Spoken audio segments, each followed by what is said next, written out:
নমস্কার, বিশ্বকর্মা সার্ভিসের তরফ থেকে একদম নতুন একটা ভিডিওতে আপনাদের সবাইকে স্বাগতম জানিয়ে আজকে যে ভিডিওটা আমি শুরু করছি, যে গাড়িটা নিয়ে আজকে এসেছি বিশেষ করে তাদের জন্য যারা ট্রাভেল করতে পছন্দ করেন।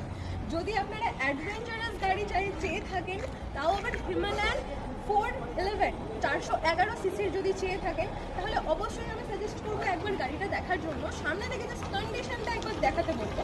একদম স্ক্র্যাচলেস কন্ডিশন আছে with both brand new tyre, আর খুব ভালো কন্ডিশনও আছে। আপনারা চাইলে এইটার উপরে এক্সচেঞ্জ অ্যান্ড ইএমআই এর ফ্যাসিলিটিসও পেয়ে যাবেন। এরকম অনেক স্টক আমাদের কাছে অ্যাভেলেবেল আছে। দেখার জন্য অবশ্যই আমাদের স্ক্রিনে দেওয়া নাম্বারে আপনাদের যোগাযোগ করতে হবে, আর সামনাসামনি দেখার জন্য অবশ্যই তো আমাদের আসতে হবে শোরুমে, যেটা কিনা আছে ঠাকুরপুকুর বাজার, বেহালাতে। আরও বিশদে জানার জন্য অবশ্যই স্ক্রিনে দেওয়া নাম্বারের সাথে আমাদের যোগাযোগ করুন। আমরা যতটা ওভার দ্য ফোন ডিটেলস দিয়ে দেওয়ার অবশ্যই চেষ্টা করবো। অলওয়েজ ওয়েলকাম আপনাদের সবাইকে। তো দেখা হচ্ছে এরকম আরও অনেক ভিডিওর সাথে।